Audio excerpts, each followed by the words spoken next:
So welcome to this month's CPMC Reentry Town Hall. My name is Jared Kinkley. I'm the communications manager here. Usually I'm behind the scenes, but they got me up front today. So good to be with you all. Today we have with us some representatives from the Pūʻā Foundation out in Hawaii. They come to us to share some of their ministry and their organization's work. And just as a way of a bit of brief introduction, their mission is to actively engage, facilitate, and serve communities and their efforts to build a resilient society and improve upon their quality of life through healing and reconciliation efforts that address consequences of the 1893 overthrow. So without me taking too much of their steam, I'll go ahead and pass it over to Deb and Brother Dennis to go ahead and open this up in a prayer, and then Tony will take us away on their presentation. So thank you all for being here. Deb and Brother Dennis, please. Hello, good morning, everyone. In anything that we do as an organization, we try to ground ourselves before we start any type of sharing stories. And so we'd like to ask your permission to do that this morning, just to kind of gather our time together. So if you could, see if you can place your feet on the ground where you are sitting and sit comfortably. And if you can close your eyes, we're just going to kind of take you through a quick exercise. And so I just want everybody to kind of take a big breath in. Slowly exhale.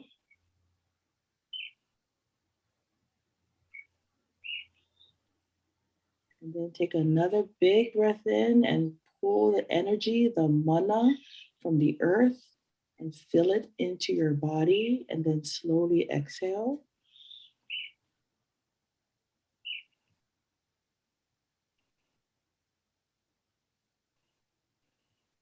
And on your next big breath, take another big breath in, pulling the energy, the mana from the earth, filling it into your body, and then exhale it into the space that you are holding.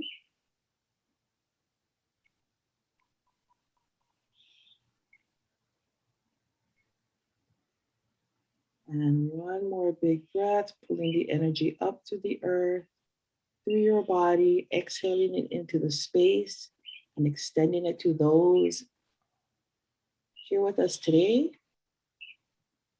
to share that energy with everyone.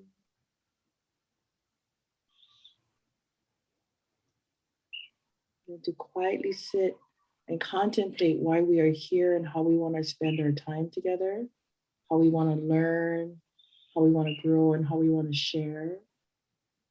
Leaving all of our pilikia, our worries and our troubles at the door, and allowing the space that we have here today to be as pure and kind for all that are with us today. And I ask you to take one more big breath. As you exhale, I want you to radiate that energy, the good vibrations out to those who are not with us today, but those who need kindness, compassion in their life today. May we share that with everyone here and across the world. And last big breath. Slowly exhale.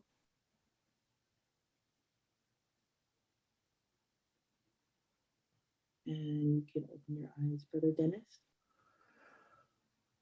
O loving Keakua, our gracious God, we thank you for your presence in our lives.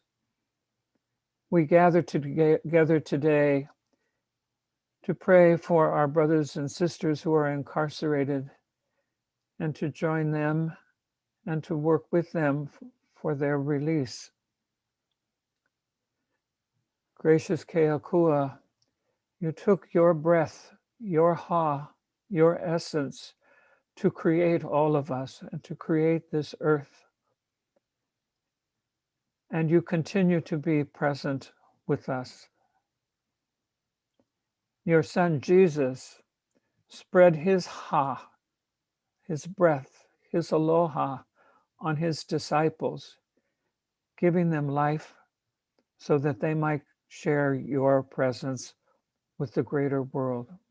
We pray that we might continue in that movement of breath, of essence, of aloha, as we learn together today and share together today how to greater love our incarcerated brothers and sisters. We make this prayer through Jesus the Lord. Amen.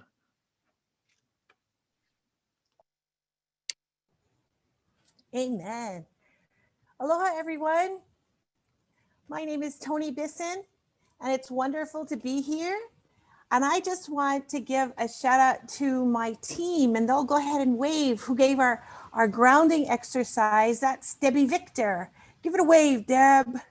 Thank you so much for your grounding.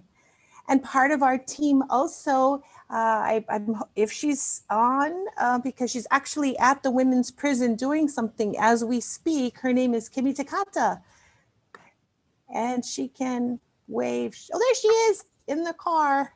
She is also part of the Pūʻā Foundation team. And lastly, who gave our opening prayer for us is Brother Dennis. Hi, Brother Dennis. Thank you so much. So we'll just go ahead and get started.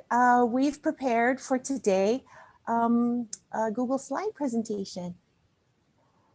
And I think Jared will put it up for all of us.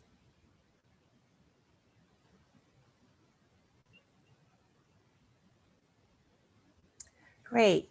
So our presentation for today is called Trauma to Transformation, Incarceration to Independence. And what you see here is actually a very special place. It's actually it's my happy place. And what I was sharing this morning as we were preparing, this is a view from one of our partners. Her name is Sister Betrina Kirwe, and she is the head of the Marino Nuns here in Hawaii. This is a picture from her backyard.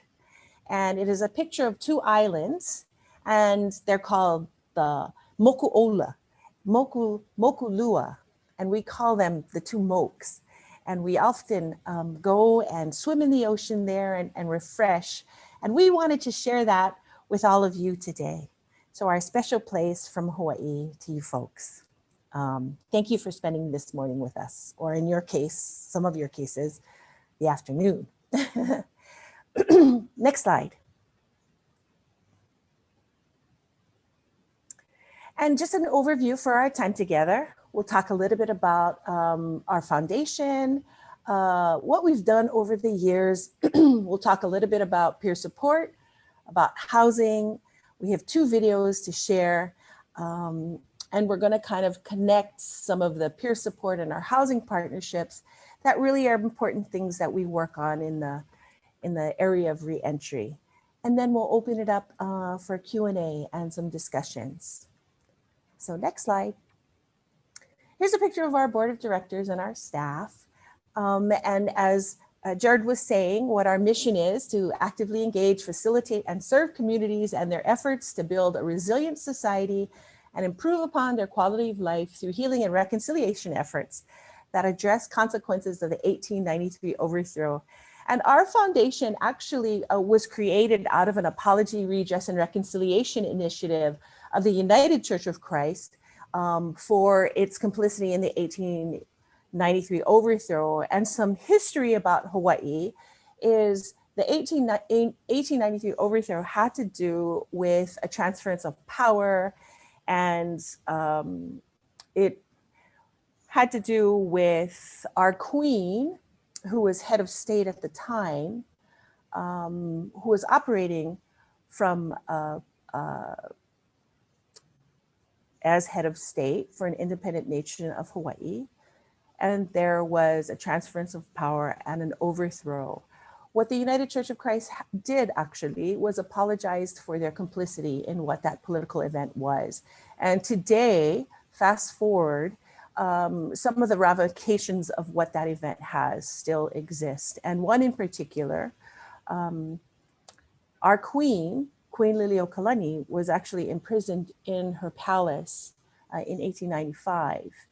And we often go to the prison and speak about what her experiences were, how she dealt with that, her reconciliation efforts, and her leadership. So we have some thoughts about historical trauma and making the link between how the overrepresentation of Native Hawaiians in the criminal justice system really stem from community and historical events that were in fact traumatic. So that's a really quick overview, and that's a lot, but that's just really some of the efforts that led us to focus on the kinds of things we do, understanding what that trauma is, reckoning with that. And that's why we talk a little bit about how we transform from trauma. And in this case, some of the work that we do deals with going from incarceration to independence. And our next slide. This gives a really quick overview. I call our attention to the work that we do at the Women's Community Correctional Center.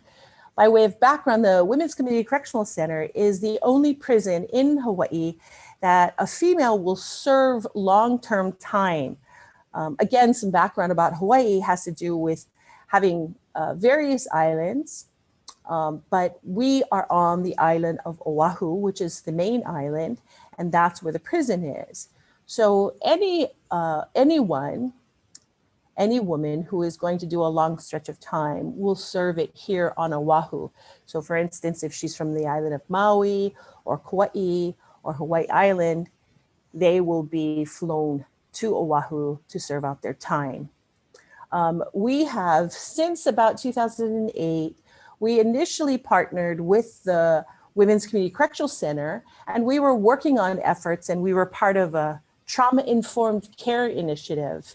And it was efforts having to do with, can prison be a place of healing?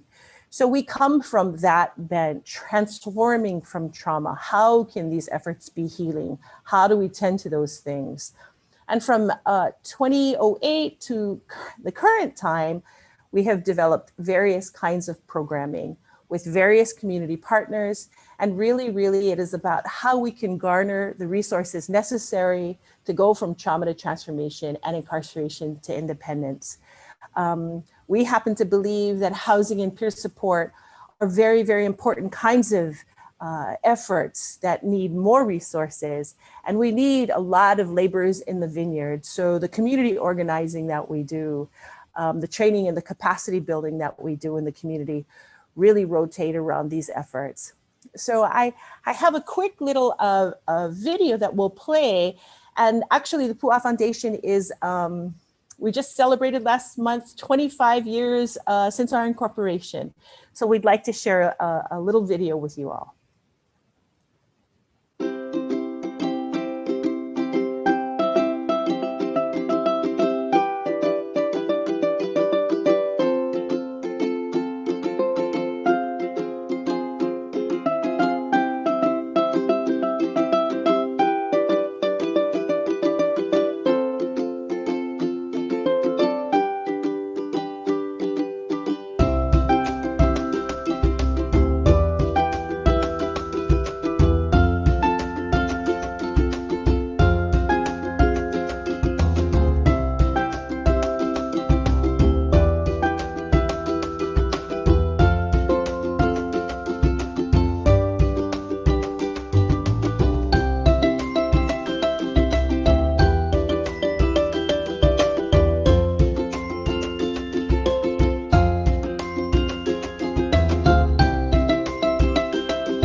Thank you, Jared.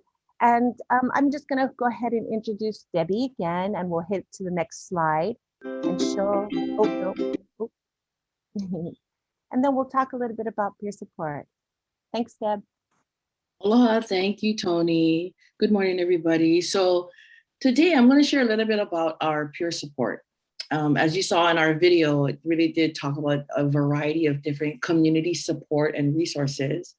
And one of them is about peer support. So what is very interesting about this, that it has always been a natural process for our women who are coming out to want to support each other as they're exiting prison. So it's so perfect that Kimmy, our other colleague, is actually at our women's prison today, ready to support one of our women who's actually coming out to come home. And so why is that important? One, they share a lived experience. Two, they can hold each other accountable. And three, they can provide the type of support that they can connect with very quickly. And that's so crucial as one aspect for our women who are re-entering community. And I do want to say that it's not only women. One of our men who is also a peer support has joined us this morning, Matt Talfote'e. So he's with us this morning. Thanks for joining us, Matt, so early. But it's also to really see the need for us and to consider how to make the efforts to take a livable wage of employment and make it a possibility. And so we were able to do it several ways. One of them really was with the support of our partners in Oregon. In Oregon, we have what is called the Mental Health and Addiction Association of Oregon, MHAO, Janie and Jessica, who really was able to show us the possibilities of making this happen. And because of them, we were able to gather 9 women and 1 man with lived experience to see if this is something that they were interested in. And this is the ending of a training that we did with them back in 2019, really, which was a combination of not just people on Oahu. We had representation from Hawaii Island that also came. And just the synergy of all of them seeing the possibility of making this a livable wage of employment is exciting. To get paid for something that you have the passion for is really about, you never get to work a day in your life. And so by doing this particular training has really set us into the movement of how we can provide more support, not only for other men and women who are coming out, but also opportunities to be trained, certified, and working with our Department of Health, as well as becoming trainers themselves. And that to me is really exciting because now we can take a look at how this can grow and how they can be even more helpful. And so that's where this photo was taken. Can we go to the next photo, please? So this is a part of an event that we had during our training. But the article that's in here is actually placed in one of our midweek newspapers. It's like a bi-weekly newspaper that we have here on Oahu. But it really talks about the essence of ola. So ola is related to the word life, right? To kind of give life. Ola is life. But for us, what I think is so exciting is that we take ola to really encapsulate what we do. And so O, the letter O stands for organized community and resources, which is what the base of what we're trying to accomplish. L is to learn about trauma. And by learning about it, how do we address it? And how do we help, right? Because we want to be helpful and not cause more trauma. We want to be helpful. And then the A is really about to act in alignment. So that would be providing connected, comprehensive, and consistent support and resources. So that is really kind of the basis of OLA for us. So when we talk about how this all kind of comes to par, December 2019, we had 10 justice-involved individuals who completed the peer support specialist training. And they couldn't have done it without the support of our community Our housing partner at the time was Betty's Place, which provided us the women for our peer supports to work with. And our volunteer, who was our peer support administrator and is still currently. And then of course, the lay Mariners at Chaminade University. So again, this is just one small aspect of how we can serve our women coming home, but this will be something that can be ingrained and developed into, the hope is to it in its own organization to run itself. And so we're hoping we can do that. In the meantime, I want to go ahead and introduce Brother Dennis as we pull up the next slide, just based on his role with all of our peer support and our resources. So Brother Dennis. Okay, thank you, Debbie. So I am not an employee as such of the Pūʻā Foundation. I'm a Marianist brother, and I work on our campus here where we have a university, Chaminade University of Honolulu, and we have a boys' school, K through 12. And I think that as we've gotten involved, it's been very clear that any effort like this, it takes a village. And so one of the things that I think is wonderful about this ministry is because it takes a village, that anybody can do some part of the picture. So we have, in our tradition, we have laity who join as community in the Marianist spirit. And so that group over the last few years has become more and more involved with different aspects to address the mission of the Pūʻā Foundation. So sometimes it's collecting things for the baskets. Sometimes it's collecting donations in order to buy things for the welcome home baskets. And other times it's to just get together and put the baskets together. This is a project that the students of the university have also done. The Pūʻā Foundation, in conjunction with the Diocese of Honolulu, has keiki days, children days at the facility for the women to be joined with their children. And so that's a project that has both things that you do inside the facility, but a lot of the background work outside of the facility. So there's some place for everyone. And sometimes you just can provide support. So with the peer support training, I have no ability to go and teach any classes like that and so forth. But like we had the little graduation ceremony was at the brother's house. It's also the involvement has helped create an environment where at the university they've been able to take some new initiatives. For many years, the university has wanted to do something in the prisons with offering higher education. And they find that as these latest things have been developing, the university has said, okay, the time is ripe. And so the university is going to offer Associate of Arts degrees at the men's prison in Waia'ava. And we're very proud of the accomplishment. These men oftentimes were sent on short notice to mainland prisons.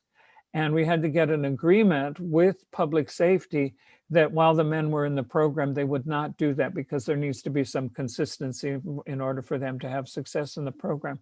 So there's all these different moving parts, and there's room for everybody, and a room for lots of volunteers. So I find it an exciting place to be. Debbie? Thank you, Brother Dennis. I think we're going to switch to the next slide for Kimmy. Kimmy. I'm here, sorry. There's a lot of distractions. People are just coming up to the car. So, hi, my name is Kimmy. I am a former ex-inmate from WCCC. We are trying to do a peer support thing, and what peer support is, like Debbie and Brother Dennis was talking about, is just advocating for our women who have like experiences like me. So, for example, this is really needed in Hawaii. It's not really recognized yet, but that's what we're trying to do, is educate people and you know, just stand in the gap for women and men who are in prison. So we just advocate for people, sharing resources, building the bridge, and helping them and helping to support them. We graduated and we got our forensic peer specialist certificate from the Department of Health, which was it was like a amazing thing, because I feel like it's hard to get that, right? We did 180 hours of internship with Betty's Place, and now we are on fire. We are trying to get all the women who are coming out of prison to come and join us, to be a peer, to be a support to people in need, right? Versus people that are like have been to college but had no experience in prison or on the streets or with drugs, right? So it's a great opportunity here, and I seriously feel like God is just calling us to do this, calling the women to do this, to turn this prison around, bring the women out, and have them use their experience in supporting our women who are coming out. And then it's kind of like each one teach one, right? We teach you and you teach the next person. And just like, there's a lot of women in here who shouldn't be in here that long, you know, and I feel like my role at the Pūʻā Foundation is to just like, I've always supported these women, like that. It is my calling to do that, but I feel like I need to do more. And so, you know, I have a lot of support, and I wouldn't have made it without the support of my community, my coworkers, the women who are out of prison and are doing good. So I was in prison for like 15 years, and, you know, I came out, I had support. And Tony Bisson, she was the first one that I called, and she supported me. She gave me a job, and I've been working for her for almost 7.5 years and learning a lot of things like simple life skills and computer skills, because I went to prison with a 3rd grade level.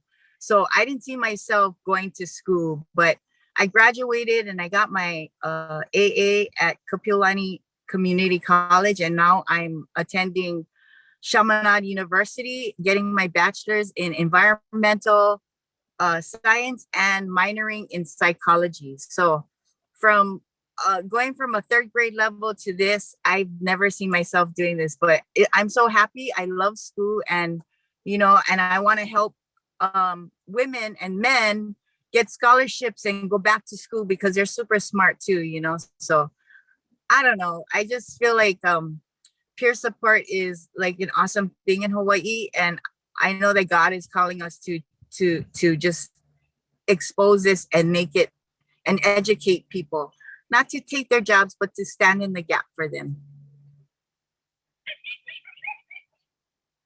Thank you, Kimmy. Before we go to the next slide, I did notice that Matt Taufate'e, who is one of our partners as well. I was wondering, Matt, if you wanted to share a little bit about peer support, or from your perspective. Well, of course, you know, happy to be here, and I just love peer support. I share it every week, you know, at Mondays, you know, as I'm in Waiava. So talking about, you know, our plans, our goals of reaching, you know, more of our men inmates, you know, that this would be something real positive to, like Kimmy said, you know, each one teach one, you know, and simple as that, you know, have that passion to help out other inmates. And, you know, right now we have currently over 4,000 men incarcerated, you know, so this would be one good stepping stone for a lot of our male inmates when they get released, you know. So I'm excited to actually get this going. And so, you know, like Brother Dennis, you know, shared about associate degree, you know, going into Waiava. I said, man, that's just awesome. So I just think and know that God is a part of this, and I'm just excited to be a part of this movement. Thank you. Thank you so much, Matt. Matt is pictured here in the middle for our advanced peer support specialist training that we had. And just a really quick overview here is that there was a basic training that our partners that Debbie mentioned, actually they're from the Substance Abuse and Mental Health Services Administration, and they had a training and technical assistance Region 9 that really helped develop our capacity here in Hawaii to now be able to present this training, work with the Department of Health, and be able to teach more people and get more people certified and credentialed up to be peer support. In addition, this picture right here is the advanced training where there was another session that was they successfully completed the next phase of an advanced peer training, as well as completed a supervisoral role of training. So we're looking at this picture before you with those who are holding up those certificates have worked extremely hard to really learn and credentialed up to prepare themselves to really help others. So the goal here in Hawaii concerning peer support has to do with workforce development, as Debbie was saying, really providing a livable wage and an opportunity to earn a livable wage, in turn giving back to others. So there's a lot of efforts that we're putting forth to really develop that infrastructure. So as it relates to reentry success planning, we happen to believe that peer support and those working together, as Brother Dennis was also saying, is a really big part of an integrated team. Thank you for letting me share. And I'm just going to call back Kimi Takata, and she's going to share a little bit about our partnership in the housing area and the transitional housing program that we operate. So KT, maybe you can share a little bit about the Mercy House before the video is played. Okay. So our Mercy House is a transitional home for when women coming out of prison. But before, this house was like it was old and it was a mess. And our work line and our community partners came in and fixed it up, renovated it. And now we have women staying at this house. It's I guess, you know what, I am like I just support the women who are there, making sure that they're on the right track and encouraging them and being more like a peer support to them. Yeah.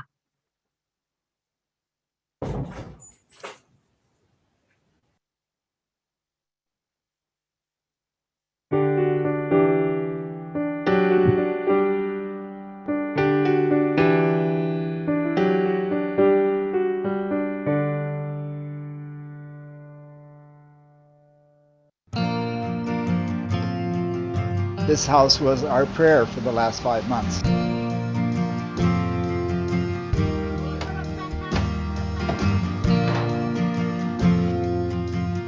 It's a project of transformation.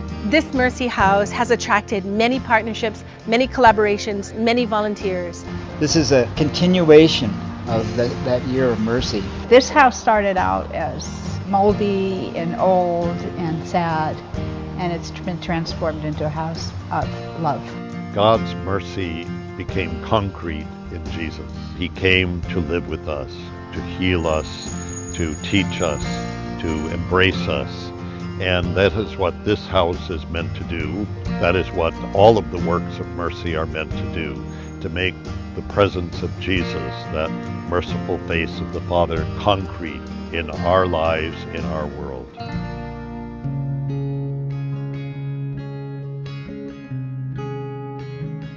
Mercy Home means this is a place of healing. Practically half my life I've been in prison, and not only behind bars, but in my mind. Sharing my story has given me a lot of healing, and I'm just grateful for where I am today.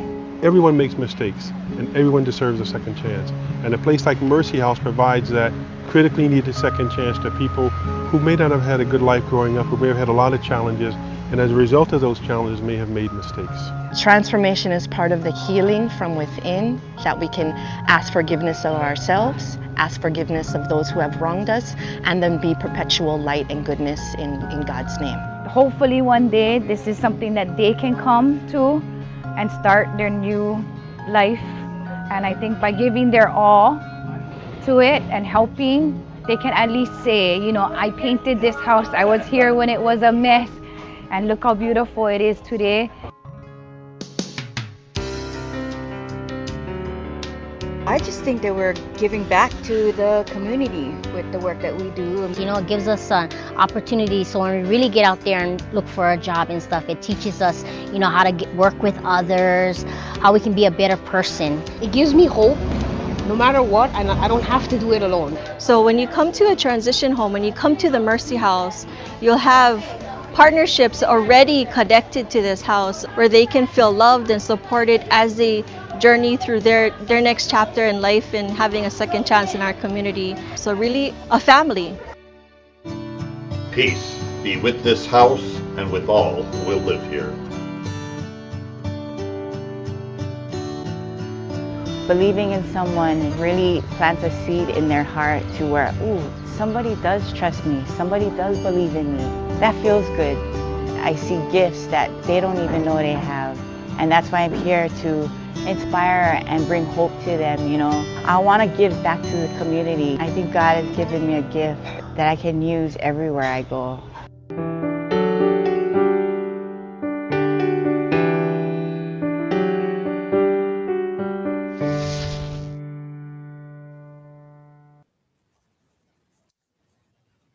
Thanks, Jared. We can go to the next slide.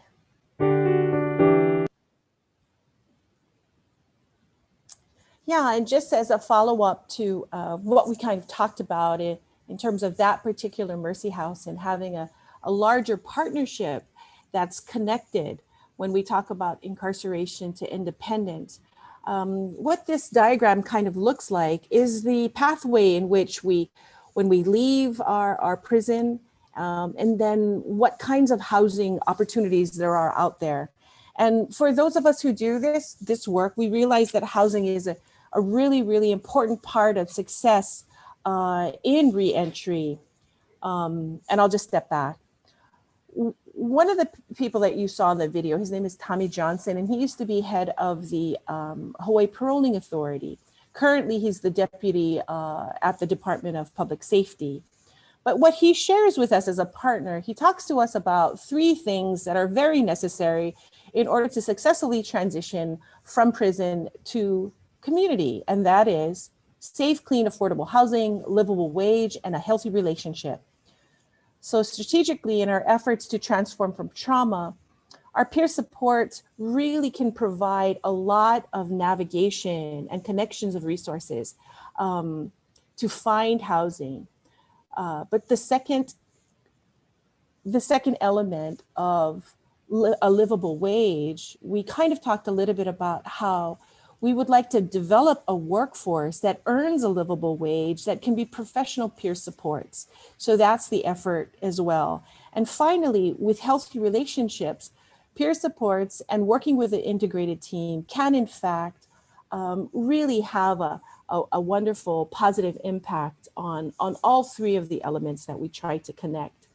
So again, what you're seeing here is that in incarceration, there is, in our context, we provide a pre-transition class and a cultural healing class.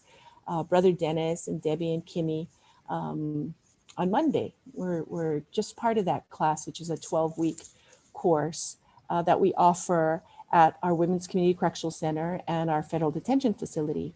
And a lot of what they do in the pre-transition course has to do with life success planning, like securing housing.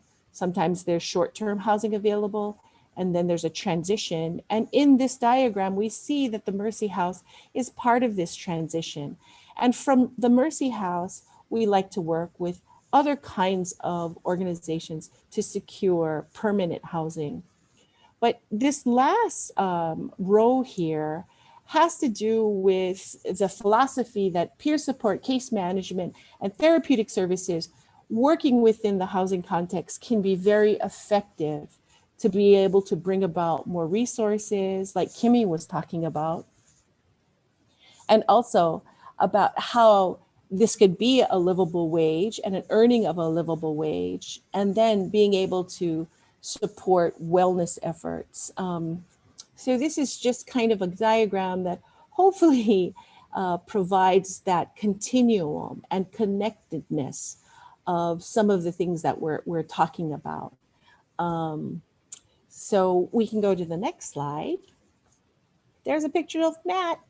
But we're open to questions, and I did see a chat question, but Jared, if you can facilitate how we should go into the next section of the presentation.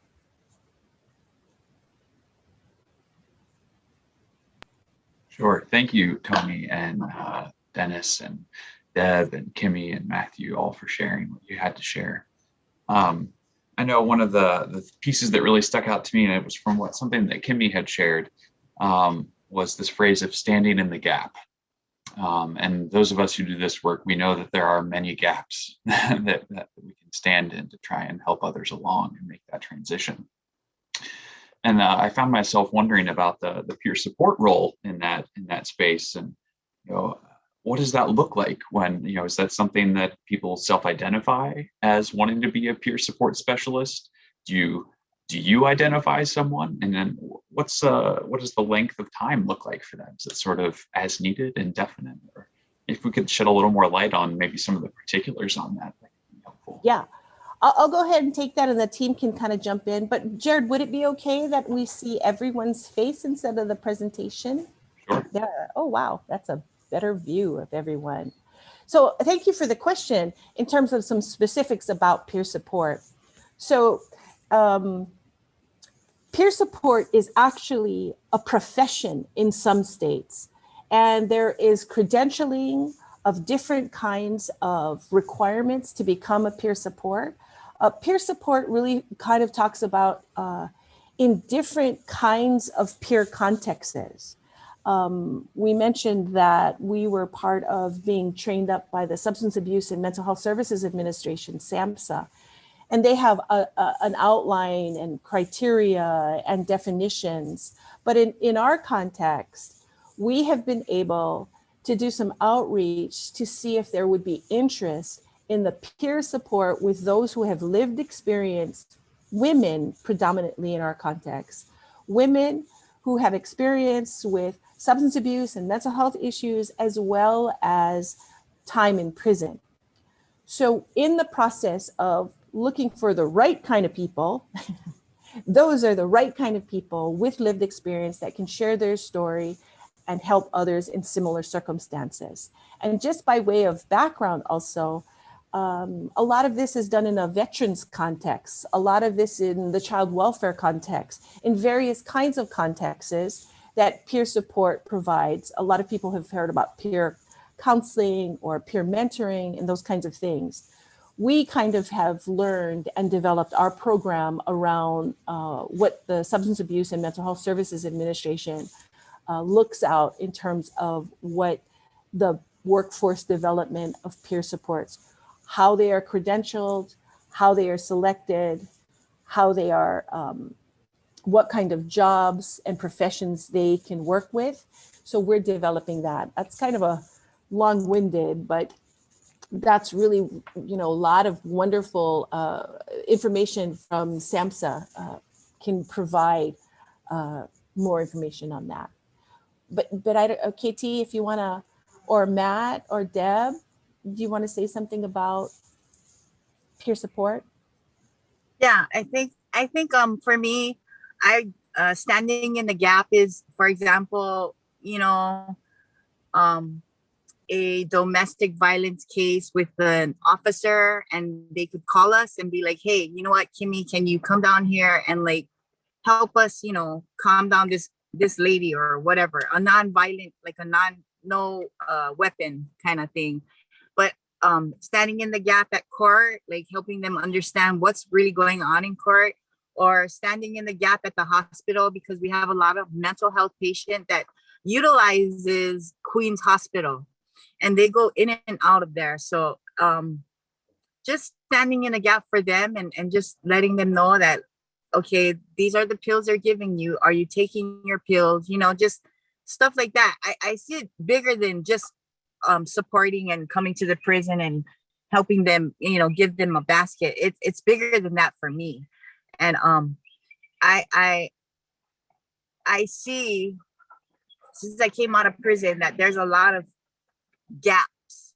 Like you said, there's a lot of gaps that that we need to, you know, I recognize, and I want to do something like that, working with the state workers, working with paroling authority, working with the POs, you know, and just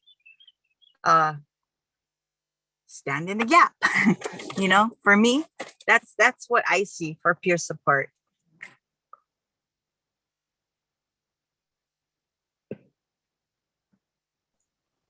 Thank you, Kimmy, for sharing some of that.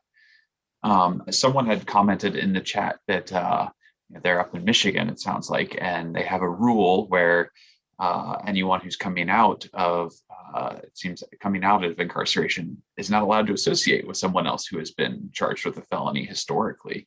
Have you all out there in Hawaii come up against similar barriers, and how have you navigated some of those? Yeah, what's interesting, and I'll have Matt and Kimmy speak from a personal perspective, but initially some of the work that we were doing involving women supporting women and working with those who have transitioned from prison, we worked and outreached to the Hawaii Paroling Authority. And it depends on whose rule and whether it's a rule or a policy about contact of felons with felons. In our case, we were able to work with the Hawaii Paroling Authority to start peer supports or peer women supporting women kinds of efforts to be able to really identify what kind of community organizing we want to do to be able to have these kinds of services and these kinds of supports. So what we found was being very open and honest and transparent, working with our public partners to say, this is the kind of thing that is necessary. These are the kinds of relationships that we're developing. And they were very, in the early years, probably maybe about 8-9 years ago, having the ability to have lists to make sure that paroling authorities, paroling officers, probation officers are really fully informed about the kinds of events, the kinds of activities, who's working with who, and those kinds of things. But maybe Matt or Kimmy, you want to speak to that question? There it is like that here in Hawaii, that, you know, we're not supposed to talk to other felons, but it's a little bit lenient over here, because I think if your PO sees you doing really good and you're really out to help someone and support them, then they don't mind. You just got to let them know. I mean, Hawaii is way back in time. It's not like, you know, I don't know. They do things really slowly, but I haven't had a problem because I have been telling my PO the things that I do, and she thinks it's great. It depends on the PO. Maybe Matt, you can speak to that from your perspective. Yeah, I totally agree with Kimmy. Depends on the PO, you know, and I think if we were to get them a little bit more educated about, you know, felons helping felons, you know, with our peer support, you know, they would like and totally agree with that. Yeah, and I answered in the chat that one of my guys was recently violated just because associating with somebody on Facebook, another inmate, you know, and so it all depends on the PO and he's on ISP, which is intensive supervision parole. So it's different from the regular parolees because they see the PO once a week, you know, for a few months. So they're real strict on that, and you know, they're informed of all these rules, you know, not to do these things, but some of them just slip, you know, something so minor seems to us, but yet he's back in prison for about a month now, but he's looking to come back to us, and we're always helping. I'm willing to help, you know, more of our men. Yeah, I just wanted to kind of share in terms of when we're making the distinction between what what the Hawaii Paroling Authority considers a rule versus what is provided in statute and what is a practice. Our perspective on trying to provide peer support and having felons support felons in a team kind of setting, and really trying to outreach to the authorities to have an organizational understanding and an institutional kind of understanding.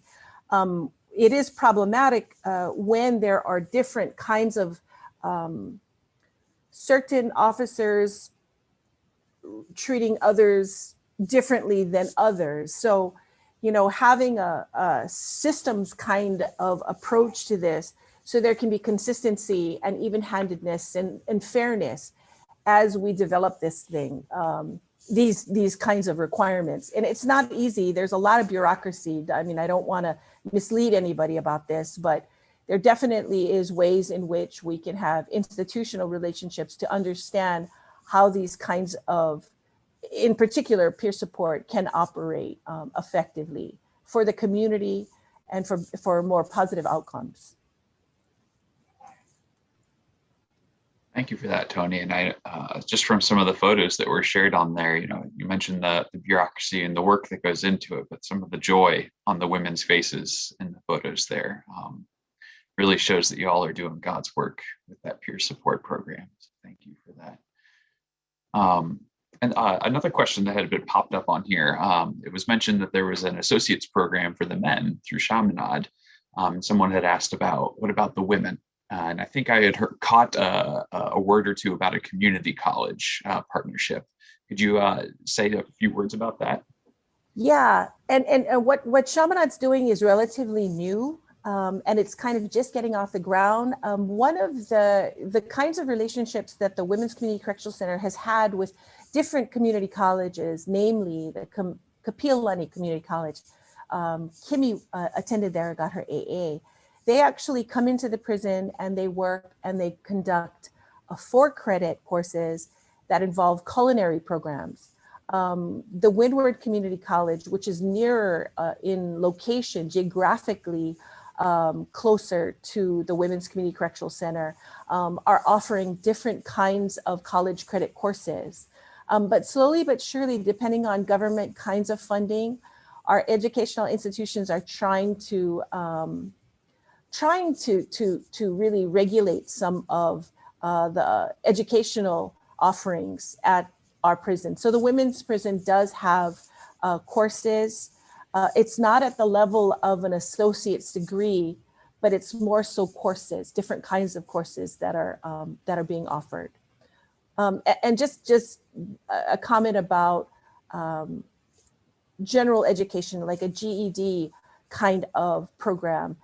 Those kinds of things are also offered at the Women's Community Correctional Center.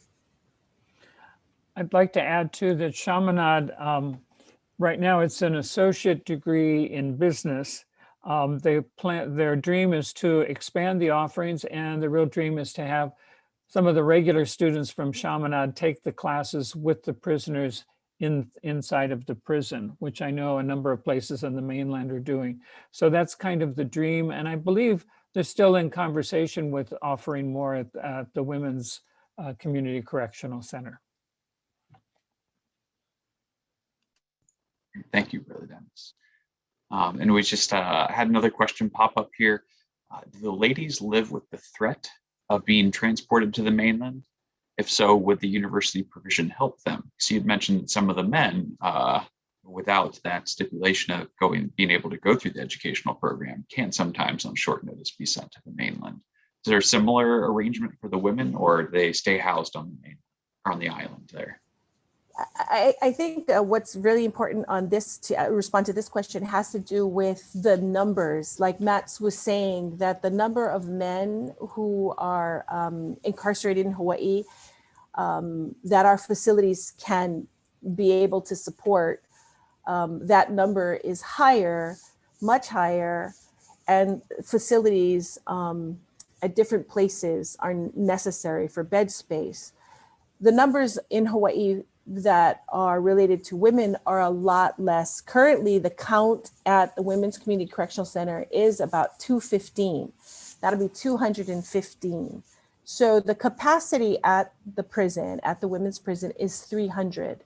So it has been some time to get the census where it is right now, because when we were doing a trauma-informed care initiative back in 2007, 2005, there were women who were being housed in different parts of the United States. But because of the census lowering and the numbers lowering and people coming back home, women coming back home and having those numbers much more manageable, there really is no threat of being shipped out, leaving Hawaii. And I think that that ties into probably what will be our last question here for our town hall. How do you work with women re-entering relationships with their children? I think Brother Dennis had mentioned having those relationships continue even as women are experiencing incarceration. Maybe you, Brother Dennis or whomever, could share a few words on what that programming looks like. Well, the diocese actually initiated a program a number of years ago, a Christmas party for the mothers and their children. And before the pandemic, there was at least like out of 8 months out of the year, there would be like 8 of these days that were supported by different churches and organizations. And so in conjunction with the diocese, work together. They had one in the summer, Sunlight, Sunbright, and for Christmas, Starlight, Starbright. And it's a big undertaking because they would try to bring in the families from the neighbor islands because they can't often get over to see their mothers. So they would house them at the diocesan center, the families of the off-island families. And then they come down and they see their moms usually the night before for a pizza party. And then on Saturday, they have the party with games and food and entertainment and so forth. And it's just an opportunity for them to reconnect with their moms. And for a lot of them, it's, it's a time that it's a peaceful encounter with their moms because it's outside of some of the more difficult situations that they have experienced. And it's one that really gets a lot of community involvement, whether it's donating food or the Christmas gifts or cooking for the families that are staying at the center, as well as the people who go into the facility itself on that day and take care of the crafts or whatever. So it's far-reaching, and Tony's husband Dane is the coordinator for when the diocese does it. So I'll pop it over to Tony. Yeah, no, Brother Dennis gave a really great overview. The prison itself has made a very important step towards really reunifying children and their mothers and trying to encourage that relationship on a continual basis.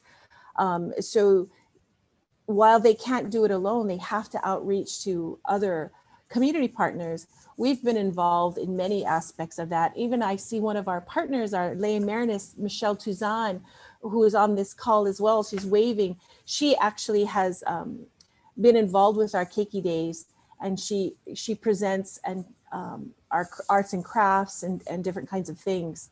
One, I wanted to just call into Debbie to share a little bit about what's developing with trying to support the reunifications, of course, but also the families of mothers who are incarcerated through different partnerships. And there's a college camp opportunity that we've been working on. Debbie, you want to share a little bit about that? Sure. So with one of our partners here on Oahu, the Atherton YMCA, they run a college camp every year, primarily for high school students that completed 9th through 11th grade. This year, they have chosen the Pūʻā Foundation and our child welfare partners to see if we could outreach to our teens of mothers who are incarcerated. And so again, because we've already developed some relationships with the families from the neighbor islands who have come to our Keiki Days in the past, we've been able to outreach to them. And I'm hoping out of 15 of them that maybe 5 of them will be able to attend this event. We've got confirmation from 3 families of their teenage children with their caregivers. And the kids are super excited. You know, you call and they want to talk to you. Auntie Debbie, how are you? Type of thing. It's refreshing that even though through a pandemic, they can still make a connection. And then to know that they can come back to Oahu, take something that is going to inspire them for higher education after high school is exciting. Like these young teens have aspirations to go to college and want to do well. And so, I mean, to be a part of that connection for them, again, comes from the connections that we developed in Keiki Day. And so I can appreciate that and continue to see what kind of opportunities we can stay connected with our families. Great, thank you, Deb. Much appreciated. And thank you to the entire Pūʻā team that was able to be with us today, those staff and those who have been touched by the programming. It's a great example of some wraparound services from an organization that's doing quite a bit. So thank you all for the work you're doing. And thank you all so much for attending today. You just to keep it on your radar. Thank you. Next, at the end of next month, we'll be having our reentry town hall on Immersion, a program by the Society of St. Vincent de Paul out of Massachusetts. So we'll have some people coming to talk about a program that they have to help with transition services. And until then, you can check out our website for our upcoming town halls as well. You can register there, and we hope to see you again in the future. So thank you all for being here today, and we'll see you again. Thank you.